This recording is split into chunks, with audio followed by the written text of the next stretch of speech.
Welcome to the Awakened Sober Podcast. It's a podcast about life in recovery through Christ. Thank you all for joining us today. I'm so happy that you were able to be here. Yeah, we're all happy. Now, I wasn't talking about you guys. I'm talking about the people listening to this podcast out there, all of them. I'm just saying we're all happy that they're here. Yes. Yeah. Oh, yeah. Okay. Derek speaks for all of us.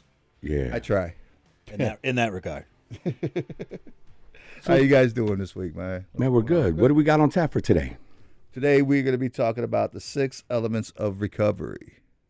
6 elements of recovery. 6 elements of recovery, yeah. With an overarching of responsibility versus accountability. Yeah. What do you mean by responsibility versus accountability? So it's funny you asked that because I have it right here. Oh, what?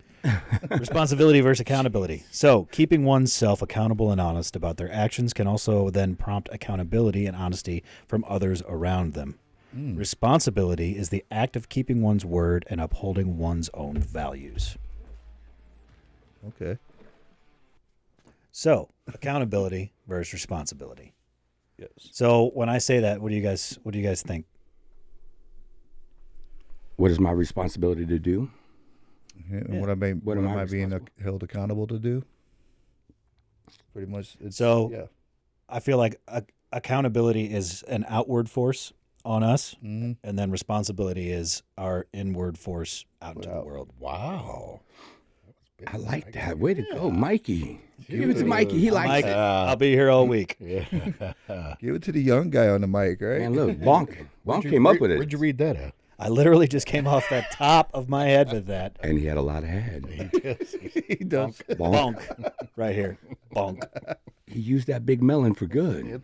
It's about time. There's little nuggets in there. Yeah. Let me high five you. No fist bump. Yeah, that really made a lot of sense. You're going to have to put that on as a good quote, though. I mean, that is, the inward versus outward. So you guys provide me with accountability. I provide you with accountability, right? Mm-hmm. And then... It's debatable. Well, I try to. Yeah.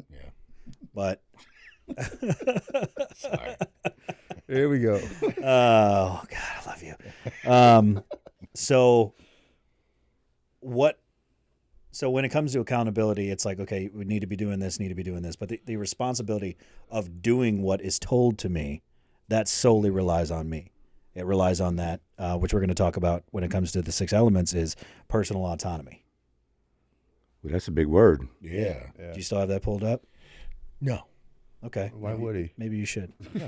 No, I wasn't ready for this yet, buddy. Well, I'm sorry. It's okay. But we're going into it, so. He said, we're jumping straight into it. Forget how everybody's weeks are, which is okay. I mean, it's all right. Did everybody have a good week? I did. Okay, as long as you had a good week, good. Autonomy now. Right to personal autonomy. It includes an individual's right to develop their personality, to express hopes and dreams, and make choices and not be unreasonably limited. It means choosing whether or not to act in a certain way or have certain experiences. Where else do we hear that word autonomy, though? Do you guys ever hear it in your meetings? I feel like I have. Autonomy. I've heard it plenty, yeah. Yeah. I've heard it plenty in different meetings, but looking up the definition definitely helps, but it didn't help me in that. It didn't help me either. It didn't help either. I thought it was going to. No, it didn't really help. So when I got into recovery. Oh, wait. Hold on. I got another one. You got another? Cool. Personal autonomy refers to a person's sense of self-determination, of being able to make choices regarding the direction of her or his own actions, including the freedom to pursue those choices.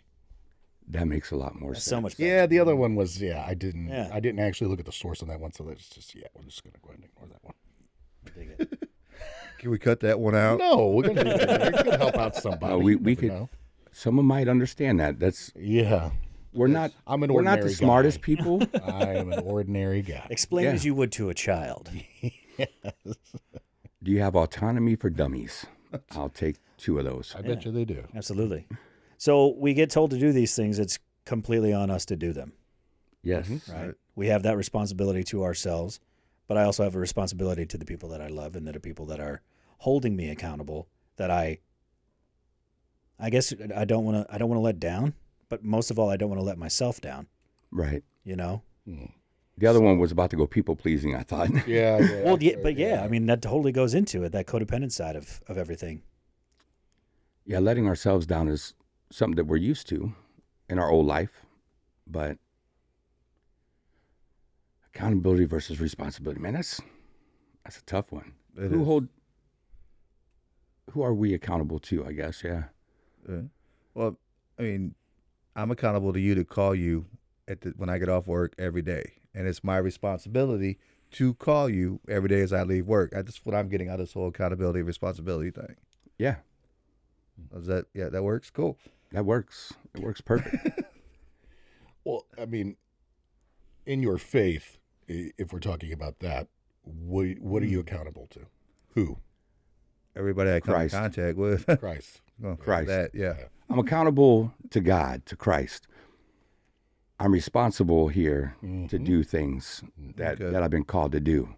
But I'm accountable to one, Right. God. Makes sense. Yeah, I dig that. That's an easy way to look at it. I mean, we're always accountable to God. Mm-hmm. Yeah, he sees everything. The one I'm going to be judged by. Yeah. Yeah. That's even all the work we do here. I'm still afraid of that. Walking up. He's got to have pull out that filing cabinet. Don't look at I'm me not like worried that. I'm not worried about my past. I mean, that's been forgiven. Is what I'm worried about. Is him saying, "Hey, I entrusted this to you, and did I do what he wanted me to do?" Right. You know, That's my fear. Did I love as Christ has called me to love? I mean, and that's we're to love people, right? And that's tough. This is when I go back to Peter. Peter denied Christ 3 times. Mm-hmm. Right? Yeah. And then he went and hid because he thought they were going to crucify him. Mm-hmm. So he goes and hides. Then Jesus resurrects 3 days later.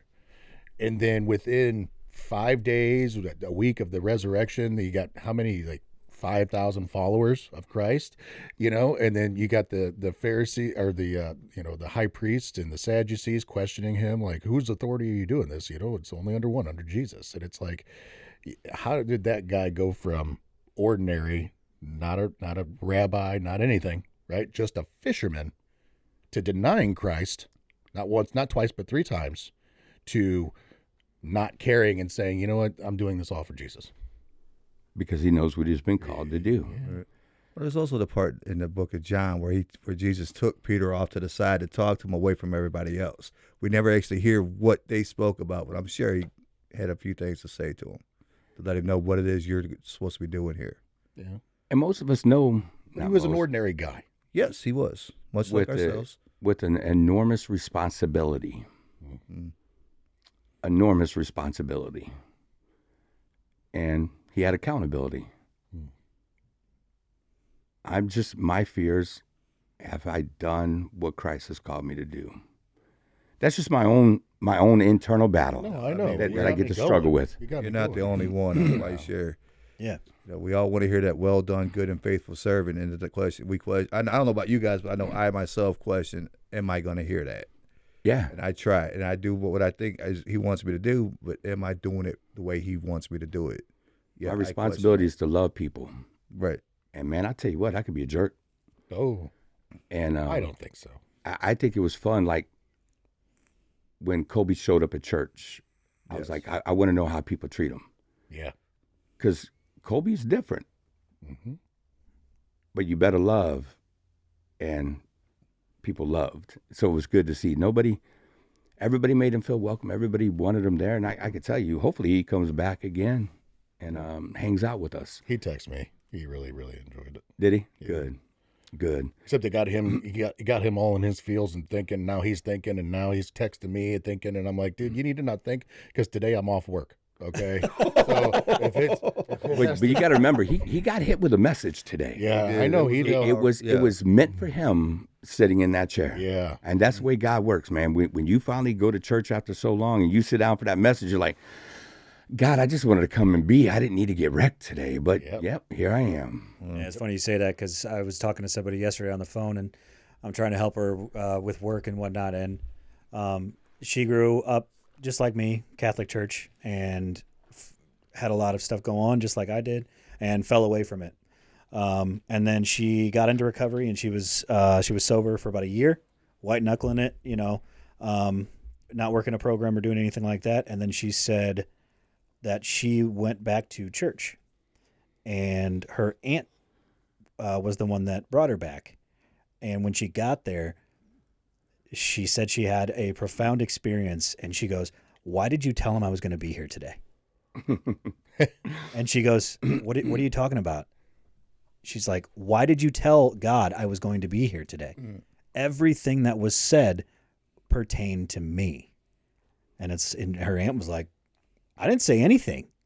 I asked you if you wanted to come. If you want to come next week, come back." And then she came back the next week, and the exact same thing happened. Goes, "Who are you talking to let them know that I'm going to be here today?" And when I went to church about a month ago, it was the exact same thing. It was, and I went with someone, and she goes, "I feel attacked." Not in like a bad way, Right. But like what's going on here to make me feel like everything that was said was about me? I go, because you're where you need to be, and you needed to hear it. Because you were listening. You were listening. Exactly. You were in a space to listen. Yep. Yeah. Yeah, I think Colby's only complaint was he stood too long. Yeah. And I'm like, then why'd you stand? That's Sit. exactly what he said. sit There's down. a lot of standing. Right. Yeah, you sit your butt down. You don't have to stand. He goes, "Well, when I went to this church, they expected you to stand." I said, "You can lay down on the floor if you want." Nobody Jesus at don't care. Yeah. No. nobody at that Yeah. church with the clicker. Yeah, I mean, He got it. you could stand, you could kneel, you could sit, you could lay down, anything that you need to do, however you want to praise, because that's our time of praise. However you want to praise God, you praise God. Because there's times that I might have to sit down with my head in my hand. Mm-hmm. There's times that I may be on my knees because I just need to. And then maybe I'm standing with my arms in there. Who knows? Saying what size fish I caught. Or carrying the television. No, that's a good way to put it. Yeah. The guy It's that not, lives it's not close to how us. you do it. It's the That fact you that do you it. are doing it. Yeah. That you do it. However, you need to praise God for what He's done for you. You talked about a fear earlier. My fear is that that when I get there, did I do enough? Did I love enough? Yeah. Yeah. That's a genuine fear of mine. Well, that's what God's called you to do. I mean, that's our Yeah. mission is to love people. Yeah. Right.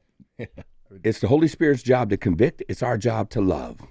That's what they Love the Lord your God with all your heart, with all your soul, with all your strength. Man, Second is like this. Love your neighbor as yourself. That's it. Yeah. Love's the only commandment. Love.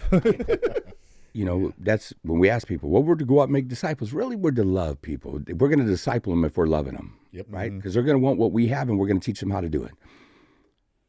But have I done it well? That's the It- question. Man, that's a scary thought. Because I just think of what's broken churches up and broken them apart. Are we loving each community well? Or if they're different than us, are we not loving them well? I think trying to obey all the rules is what messes people up. It does, but it's not what's causing division in our churches at the moment. Well, yeah. I mean, I think it's a part. The rules are what's dividing a lot of it. Yeah. Anyway, we're going down a rabbit hole here. Good. It's a good one. That's what the podcast is about. This is a Christ-centered program. Yes. Yeah. But I think the rules, I mean, as we know from a previous church, the rules are what's starting to divide. And kind of like, I'll use this example. Last night at the concert, they were talking about a global organization, which I think is great.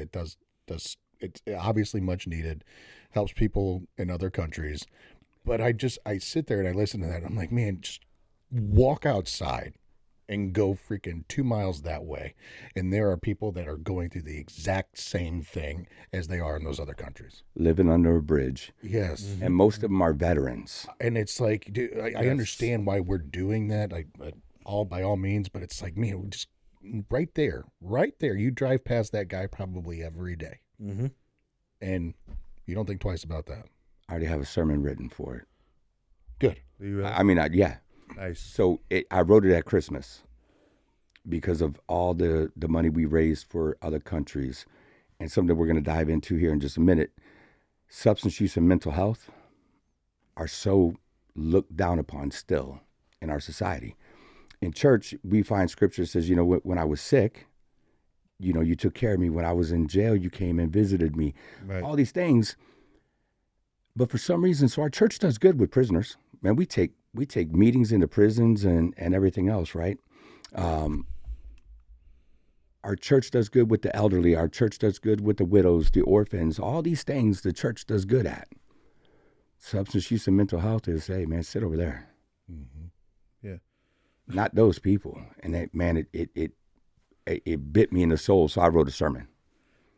Good. That's awesome. I'll probably preach it this year sometime. It was kind of back to that when I work with the youth in the Celebrate Recovery program, and then I work with the youth at the church, and then I was told that I needed to be at a certain program because the CR kids were going to be there. And I'm like, Yeah, those Really? kids cause trouble. yeah, 'cause the CR kids are going to be there. A lot of kids from the CR, I'm going to need you to utilize your strength and take care of those. Because I can't handle them. Pretty much what was said, yeah. So yeah, I mean, But that's what's dividing us, man. We want to separate all these different, man. Let's just love. That's it. Let's love. Mm-hmm. it's one of the things I've been using at work is that, I have the same amount of love that I have for Kobe, who people would think the person in my position would look down upon, as I do this guy over here that's been drunk most of his life. What are you talking? What are you I'm just saying, you just happen to be Is he there. wrong? He ain't wrong. I got nothing but love for you, perv. So 6 elements of recovery, but this is more written towards mental health, correct? From the perspective of the individual with mental illness, Okay. which I think it's like 9 out of 10 people with substance abuse also suffer from a mental illness. Say 10 out of 10. That's pretty, hell, might as well be 10 out of 10. It's 11 out of 10, but Yeah, yeah, right. keeping track. Yeah. Yeah. So recovery means gaining and retaining hope. That is, and I love that's the first thing it says, because that is what recovery, to me, that's the message of recovery, is hope. Hope. There is hope, There was hope for the people that came before me. There's hope for me, and there's hope for the people that are coming after me, So gaining and retaining hope by understanding of one's abilities and disabilities. Okay. Engagement in an active life, personal autonomy, which we already hit on, social identity, meaning and purpose in life, and a positive sense of self. So let's start out with understanding of one's abilities and disabilities. I like that. Abilities and disabilities, because just because we have a disability don't mean that we don't have ability to do so. But we like to act like we can't do something because of that disability when it comes to our recovery. And I think that's a sellout, a cop-out. Yeah. So abilities versus disabilities, what do you think? We'll touch back to it. I mean, you see somebody with a disability, and I don't, regardless of the spectrum of the disability, they're typically looked down on. Yep. Or it's like you can't do. When in reality, it's like I could probably do, I just can't do it like you do it. And I could probably do it better. There's a chance I'm probably going to do it better. So it comes back to addressing your abilities and your disabilities, but not judging your abilities and your disabilities. Being honest about them? Being 100% honest, yeah. We talked about that last week, didn't We did. Yeah. We did. I mean, Last being podcast. honest about your abilities and your disabilities. I mean, let's not use a disability as an excuse. Let's just make sure that our ability is going to be correct. Yeah. What type of disabilities do you have? Me? Yeah. Lots of them. Really? Yeah. We're not going to share disabilities? Yeah, we can. We said we're going to be honest about them, right? Yeah, we can be honest about them. I didn't quite understand what disabilities I have. That's why I'm asking you guys, what do you see as disabilities? Help Your mental me. health. I mean, that's It is a disability. It is, So it is. bipolar. yeah, Okay. Guilty. Yeah. anxious. I'll take the anxiety. bipolar. Yeah, Depression. can we just Times have two. Yeah, Yeah, right. yeah. Right. Depression, my Depression, depression was a big PTSD. disability. PTSD. Yeah. Yeah. So I mean, all those are going to be considered disabilities. Okay. Check. Thank There you. are people out there that are on disability for Mental health. Mental mental health. Mm-hmm. Yeah. So, But I think that's going back to the abilities versus disabilities. I get some people's depression is crippling. I see it. Yeah. Um, I also think that with anything, any disability, whatever it might be, mental health or physical, it can be used as a crutch, yes. and don't get into the politics of it all, but people use it for the wrong reasons. Yes. So, Well, people use it without trying to even remedy it. it's like you have a victim mentality, and you don't want to get out of that victimized. Ooh, I like it. No, keep going. Yeah, no, Don't stop now. It's like, well, if I get out of this, I'm going to have to change my life, and I don't want to change my life because my life is okay, in my mind. And so look. I don't have a PhD. I'm not a psychiatrist. I'm not a psychologist. I'm not. And I have diagnosed PTSD, and I was pretty high on that spectrum too. But there was a point where I was like, I can either live having this control my life, or I can turn it over to God and talk about it and work through it, because I don't want to feel this way anymore. And I could see it. People don't want to get out of that rut. They want a reason to keep doing what they're doing and justify their feelings. And it's like, look, you have the ability to help yourself. You do. I mean, if you're here, if you go to treatment, or if you walk into the rooms of AA or Celebrate Recovery or into a church, you have the ability to change. And you just don't want to. You want to keep playing that victim card, and that drives me nuts. If you go into those things, you have a responsibility to yourself that you can change. Just walk into Walmart sometime. Look at the majority of the greeters when you walk in. Yeah. Sitting in wheelchairs, sitting whatever it is. Mm-hmm. They have disabilities, but guess what they're doing? Mm-hmm. They're taking responsibility, and they know what they're able to do, and they're in there doing it. Mm-hmm. I mean, we walked out of a Walgreens, Christine and I did, and he was a really, really big guy, but he was sitting in a chair. And she goes, man, I love that. He's back there working instead of sitting at home, sitting on disability. Yeah. And that's the things that she notices whenever we go out. She tries to point that out. I'm proud of you. I'm proud of you. I'm proud of you. And I just think it's really cool that you can notice that. And it's fun to watch people take responsibility for their disability. Yes. I like you brought up the Walmart person, because I think one of the nicest people I ever meet there is the greeters. Of course, that's why they're greeters. Yeah. But they usually, like you said, are in a wheelchair. I think the one down in my town has Down syndrome, and dude, this guy's awesome. Yeah, I love this guy. I hate Walmart. I mean, I've got the app that I don't have to go to Walmart, but I will go to Walmart if he's working, because he's just that nice of a guy. So yeah. It's fun to see. It is. Not allowing your disabilities to dictate how you're going to live. Or not using them to dictate how you live. Or not. Yeah, absolutely. Yeah. Yeah, I like both sides of that. Engagement in an active life. Engagement in an active life. What's considered an active life? That's a good question.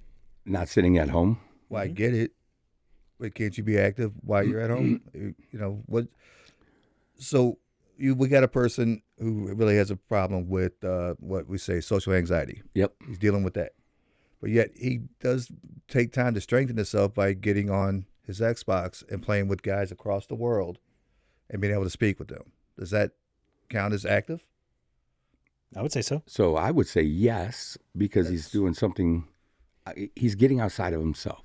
Right. That's what I say. When we're sharing this podcast, I don't want people thinking active life, they got to be out of the house doing stuff. No, but there's other ways around it being active without having to get out, really. Yeah. So what are you doing? I mean, yeah. Is that what you were going to say, Jay? What were you going to say?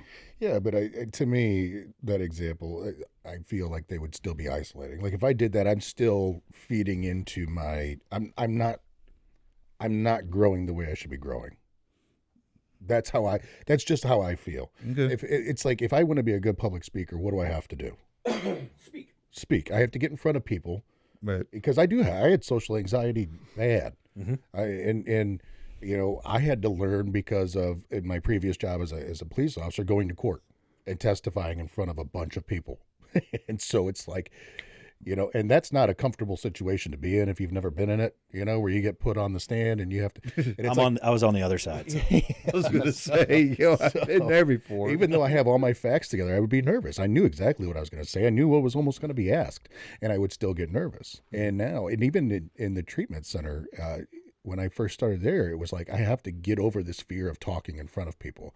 And so how do I do it? I act like I've done it 1,000 times, even though my armpits are sweating, and yeah. But you have to start somewhere. Yeah. So the person he's talking about is probably pretty young at the moment. And that person will continue to grow as long as he's continued to be challenged. Gotcha. But there are people at home, social anxiety, or I think of somebody with autism. Mm-hmm. Going into a loud room and going into a room that's crowded full of people, they have to mask, right? They have to, and they call it masking. And so they're doing something that really puts them outside their comfort zone. Mm-hmm. And it wrecks them. Like it could put them in such a tailspin that they're out of control. And so we have to be careful, but as long as we're willing to challenge ourselves, that's an active lifestyle. Yeah. I was afraid to get up on stage and speak. I would get nauseous, sick, start sweating down my back, you name it, man. I'm like, this sucks. Mm-hmm. But I had to be willing to be uncomfortable in order to grow. But if I said that to the wrong person that has a disability,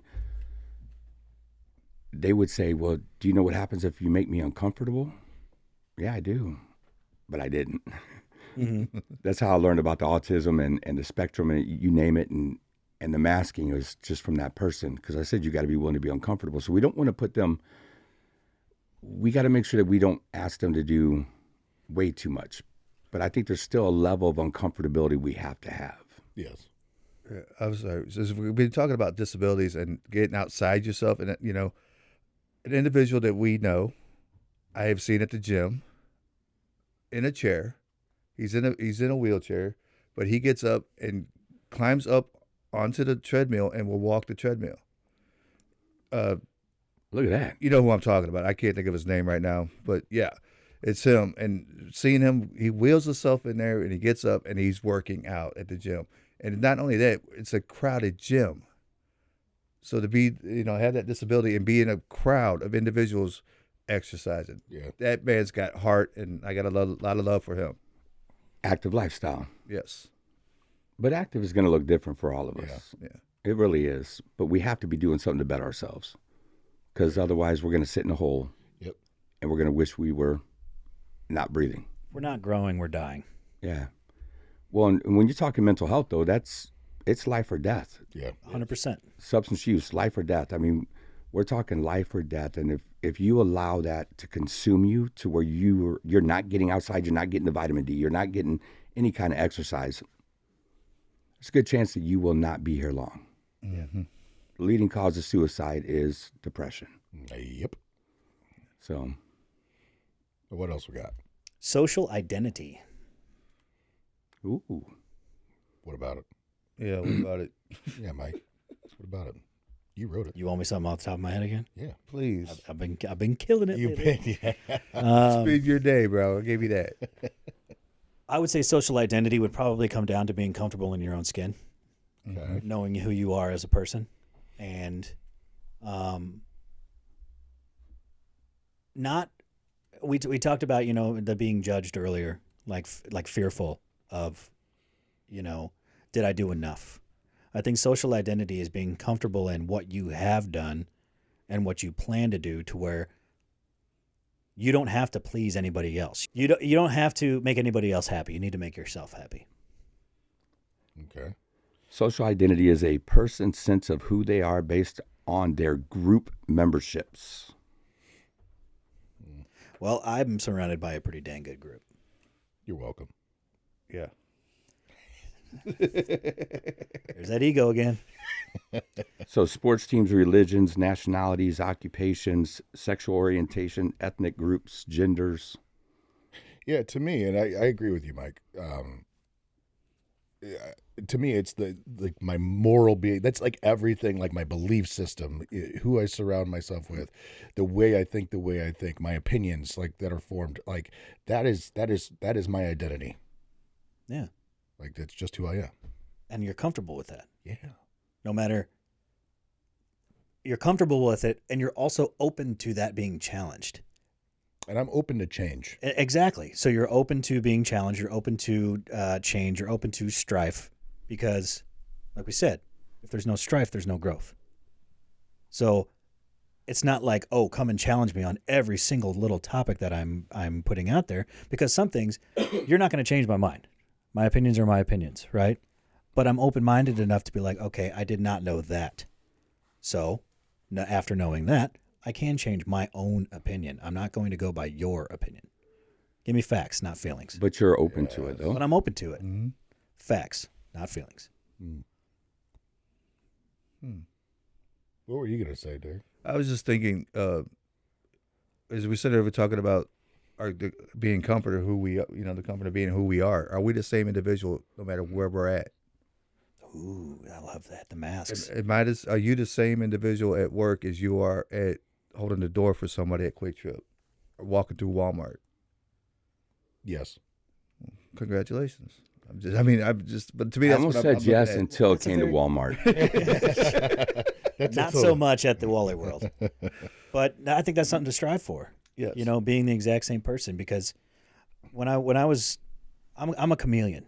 Like I can change the way I am depending on what group I'm in, and that was me before recovery. After recovery, I've really tried to be like, this is who I am, and this is who I'm going to stay.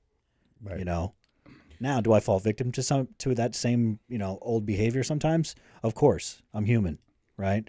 But it's always understanding. I know who I am, and I know I know the person that I want to be. Yeah. Right. Yeah. And what I meant by that too, Derek, is good, bad, or indifferent. I am who I am. And now It's Popeye. I am what I am. He looks more like Brutus, but yeah. This podcast is so beautiful. I love it. Continue. I'm done. No, don't do I that. don't even remember what I was going to say now. Hang on, I got a Sorry, hey. There's a man. tissue for his issue right Oh there. my gosh. No, but what you hear on this show is exactly how I am. And yeah. Right. I mean, I know that I wake up in the morning and I piss excellence. I mean, a lot of I get it, But a lot of people deal with, like you said, that chameleon attitude. Ego. No, but the thing is it's so funny that you say this, because last night there was an incident when we were parking at the arena, and this guy came up and he said something to me, and I rolled up my window and I snapped, and my wife looked at me and she was not happy with the way I responded to that, and I just thought I was saying it under my breath, kind of like like. She heard you loud and clear. Oh yeah, well, I wasn't really saying it under my breath. Let's be honest. But My excuse. But, she's like, you need to change that behavior. And so there are things, like I am who I am, but I am willing to change those things in my behavior that are not, I don't know, attractive, that aren't healthy all the time, But I am very convicted in my beliefs and, what right and wrong in my book. That was more of a shout out to that individual that acts a certain way on Sunday mornings, as opposed when they go to work on Monday, they're totally different. Yeah. Yeah. Is what I'm looking at. It's a shout out to them? It's a shout at. I didn't say out. I said okay. at. A shout at that individual, so they can, It's hard sometimes. I mean, we feel a lot of times we're in the church, we got to be a certain way. We got to, stand up when they sing and all this kind of stuff. And then we get out, I think a lot of times people try to act a certain way in the building that it aggravates them enough that they're a totally different individual on the way out of the parking lot. You ever met a Catholic? How you doing, Mike? I'm Pleasure good. to meet you. I met a lot of recovering Catholics. Yeah. Hi. It's one of those. It's like temperance in the church, but when you leave, all things are on the table. It's like there you are. You're just two different people. How can you do one thing in one place and do another thing in another place? Right. I think that's got Because a you're lot to do going with into social check a identity. box. Going in to check a box. Check a box. Look at me. Look at me. Yeah. The outside looks good, but the inside's a mess. Yep. Riding away. Like Jeremy's car. Like Jeremy's car. The outside always looked good going through the car wash. Anymore. Dude, I was there too. I was there, man. Yeah. Everything seemed in order, but it was not. It was organized chaos. Yes. Nice. Next up, meaning and purpose in life. And that's the one that I just. will keep us going forward. What is your purpose, values? And What is your sense of meaning, purpose, and values that help guide your attitude, thinking, and behavior? Yes. I know. Yes. Yes. We've touched on that I'm pretty normal. to exhaustion. I'm kind of normal. I don't know what my purpose is, man. Yeah. Heard That's that a few okay. times. I hate it when people try to give me an answer. You don't know. Mhm. It's to be a good father. It's to be. No, you don't know. I got one of my best answers the other day talking with one of them is, I really don't know how to answer that question. That's a good answer. That's a great answer. That's what I thought. Yeah. I was like, wow, all right. Well, I always say, I would always preface it with like, okay, I read it and then I go, essentially, what is your moral code? Right. What is your kind of morals sense? do What you is live what is by? your sense of values that you live by? That's what yeah. I mean, it is basically asking, what is your purpose in life? Yeah. And it's like, if you think it was to be a good father and you have 3 kids and you're in treatment because you're an alcoholic and a drug addict. Were you being a good father? Yeah. So is that really your purpose in life? No, your purpose in life up until this point was to get high or get drunk. Yeah. I mean, that is your purpose. Yeah. This program. So that's why I don't like that. Yeah, that's why I don't like that question. You know? Right. It's like, and I always say this. I didn't have an answer when I got asked that question. I said I have absolutely no idea, none. I can't remember what I did. I don't think I did either. I'm here because I don't have a Yeah, purpose. you need to tell me what my answer is. Yeah, right. Exactly. I was lucky enough to find my purpose when I was actually in treatment. Yeah. That was never in a million years that I think I'd be doing what I'm doing now. No, I know. You know, but that's the beauty of getting just a little taste of recovery. See what it tastes like. What did it taste like? It tasted like freedom. Oh, freedom, It tasted like America. Unbridled power. No, I'm just kidding. Wow. Yeah, right. He went there with it. Yeah, Bald no, eagle. yeah, On angel's wings. on angel's wings, top of a mountain. Sorry, Shane. No, it felt like the biggest weight was off my shoulders because I didn't have to pretend on who I wanted to be anymore. I could finally be myself when I went into treatment. And I was searching for myself when I was in treatment. But you didn't know who you were before treatment. No, man. And so, yeah, it's pretty nice. So let's go back to Romans, right? Do not conform to the patterns of this world, but be transformed by the renewing of your mind. Then you will be able to test and approve what God's will is, his good, pleasing, and perfect will. Romans what? Romans 12:2. Thank you. That's once we change the way we think, once we start changing our mind and we put Christ first, we will find our purpose. We will find what God's will is for our life. But we have to be willing to renew our mind. Mm-hmm. So we'll get rid of the whatever we were just talking about. Let's bring it back simple. Follow Jesus, and you will find your will. You will find your purpose in life. It may be working at a treatment center, but it may be working at Citibank and pouring into people there like Mims did for me. The guy that no matter what, he didn't waver from following Christ. Those are true warriors out there fighting the fight. Doing it inside the walls of a church is easy. They expect you to talk about Jesus. But when you're at a Citibank, you don't expect it. And then you have someone pouring into you. He had purpose. He knew what his purpose was. He knew what his calling was, but it was there. So once we start following Jesus, we'll find out what our purpose is and our call is. It's fun. I didn't attribute it to that when I first started. I just thought I wanted to help people, you know? Right. But the more and more I help people, the more and more I was like, oh, I'm doing this for a greater cause. But let's go back to your interview with us the first time. Yeah. You were more off the fence than on the fence, even. Yeah, I was in the beginning of, refining my faith. Yeah. Attaching to Jesus Christ. That God. was cool because you admitted it. We brought you on a show and we knew where you stood. And then it was not long later when we're doing an interview, I heard you say something. You joined the podcast for something. You had said something. And I'm like, oh, look where he's at now. Yep. Look at this. And nobody had to force anything. Nobody had to do anything. Just love. Love and accept people where they are. But it's when we start following Christ, we're going to find out what our purpose is. Mm-hmm. I think when we start following Christ, it's no longer when I make a decision. It's not. I'm not asking what I want to do, what society wants me to do. It's what does God want me to do. Yeah. And that comes. It's a progression. Like I mean, even now, like I talked about last week, I'm going through this deep feeling in my body right now of like I want to run and quit doing what I'm doing and go do something what I think God is calling me to do. But it's like, well, I'll have to talk to you about that. But right now, you are doing what God has called you to do. Yes.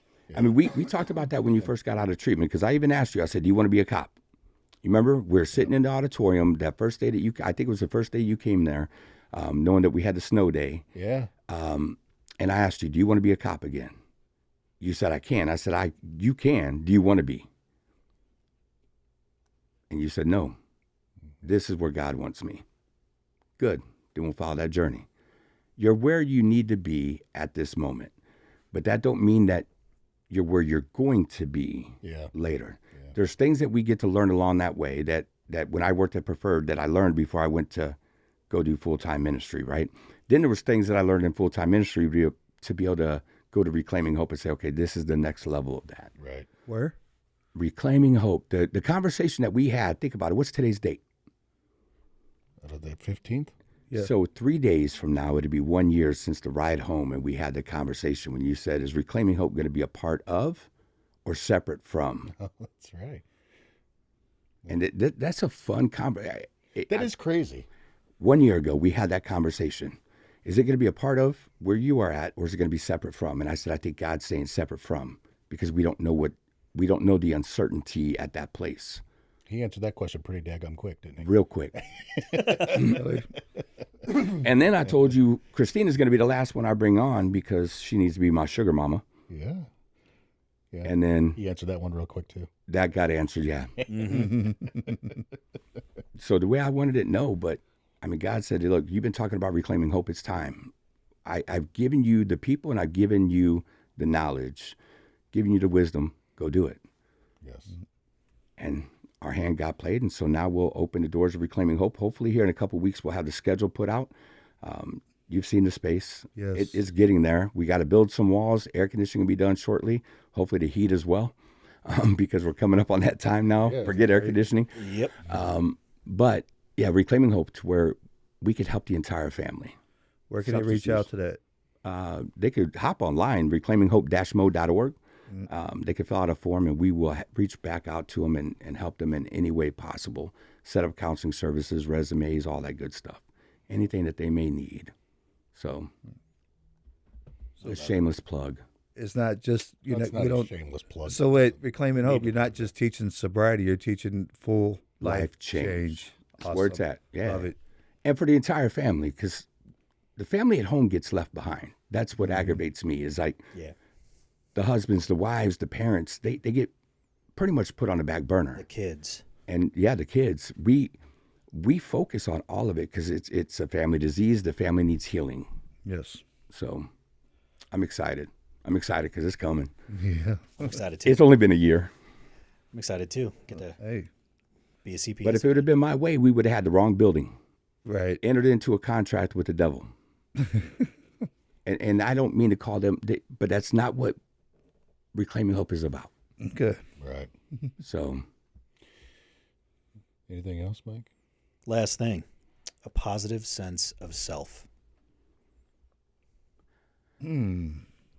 a couple weeks ago, was it, when you were beating yourself up over a doctor's appointment? Last Tuesday. Yeah, it was this week. No, it was the Tuesday before. No, it was That was, just oh, yeah. it You're was. right. It was Yep. the Tuesday before. So you were beating yourself up and calling yourself names. You didn't have a very, and I even brought that up. Our self-affirmation was not going well. There were none. Yeah. It was a negative self-affirmation for sure. Yeah, and I mean, so there's a gratitude list. There's a self-affirmation that the guys get so sick of filling out every day. Do those things matter, how we view ourselves? I love it. I know guys hate it.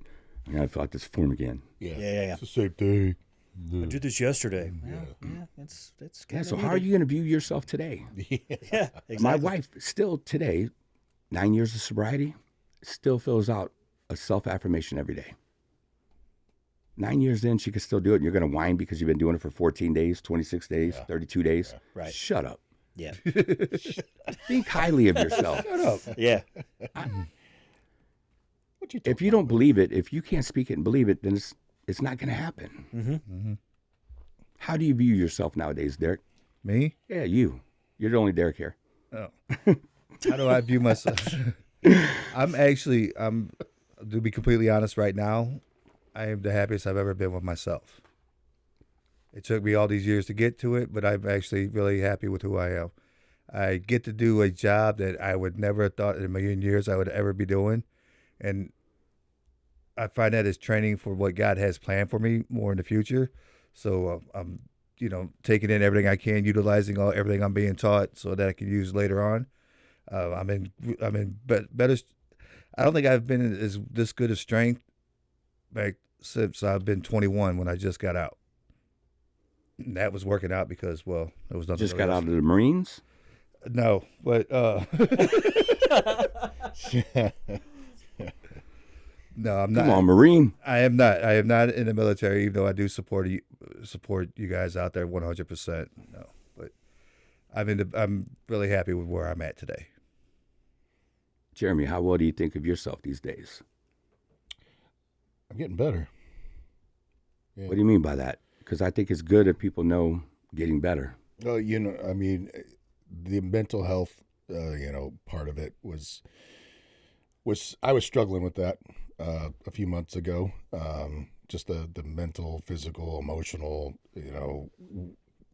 arguing or not arguing, but kind of struggling with what am I doing, what God wants me to do, and then am I being the best father that I can be, the best husband I can be, the best employee that I can be, the best friend I can be. And so I was kind of going through this, but I will say, and I think I shared this with you recently too, is I've noticed a difference over the last month, the last 3 weeks, because I'm changing that attitude. I'm getting into the Word. I'm doing the things that I should be doing, that I've always should have been doing, but I was neglecting for whatever reason, excuses. You're too busy. It's too busy. I was just too busy to. Yeah. It slipped my mind. Yeah. So, Michael, Hi. how do you view yourself? Recently, less good than I have been in the past. I've been slipping, man. I've been falling. Not like I haven't been using, but the things that got me where I am, I have kind of been lackadaisical on. Whether it be reading with my therapist or, keeping my area clean or, just general overall self health, but I'm in a much better place to come out of it than I was in the past. I can recognize it now. Like, okay, man, what's going on? Let's get back to basics. Let's do exactly what got us here. And I so like to get back to basics. yeah, I mean, when everything's going haywire and it's just chaos, right? It's just absolute chaos. Get back to basics. Do what got you there, or you will be doing the things that Brought you here. in very, very short order. So, but I'm mindful of it. I used to put myself down for it, but now I'm like, okay, maybe it's just not the best. Not everybody's going to be their best on every single day, but I can do what I can. No, because a hit and run is just as important as a home run. Yeah. So, yeah, if you get back to the basics, it wins games. Mm-hmm. I like a little baseball. Small what can I ball. say? That's Play right. Play a little small ball. It wins more games than a home run does because those home run hitters strike out a lot more. How about you, Shane? Yeah. How am I? Now that I've been wrecked by God a few weeks ago or however long ago that was, I've been doing really well. But there was a time that I didn't really like me again. Yeah. I got to that point of I'd rather walk in the bathroom with the lights off and not have to look at my reflection. But ever since that moment, I've been viewing me as God sees me. And that's a lot better of a way to look at myself. I needed some positive affirmation. I needed to get back to the basics. I got away from journaling. I got away from all the things that I believed in because I believed I wasn't enough. Don't feel that anymore. Good. I say screw them. Mm-hmm. And I'll say that from the stage. I think I've said worse. Oh yeah. Have I not? Oh no, you have. I mean, I think you've been told not to say that from the stage. Yeah, I don't care. I know. I am who I am. Yep. There you go. Give me some spinach. Well, no. Keep that spinach. Yeah, but I am. That's all that I am. But I mean, it's important. We have to view ourselves as God sees us.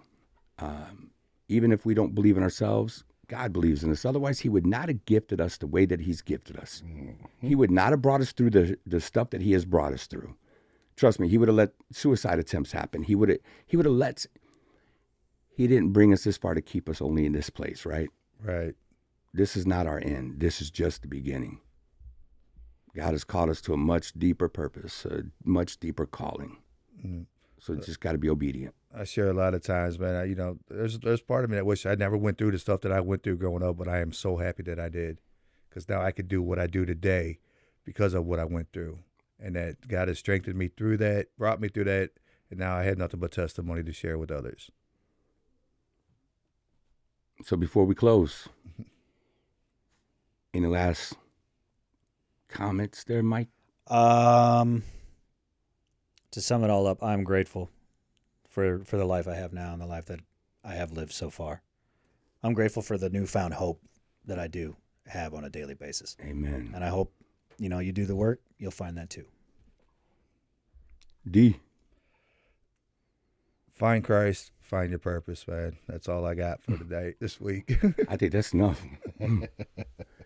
Jeremy, I don't know if he's there yet, but you got it? I have one that I want to Beautiful. That's all we need. 1 Peter 4:10. Each of you should use whatever gift you have received to serve others as faithful stewards of God's grace in its various forms. Amen. Yeah. On the head. Faithful stewards of God's grace. Right. Yes. Yeah, that's...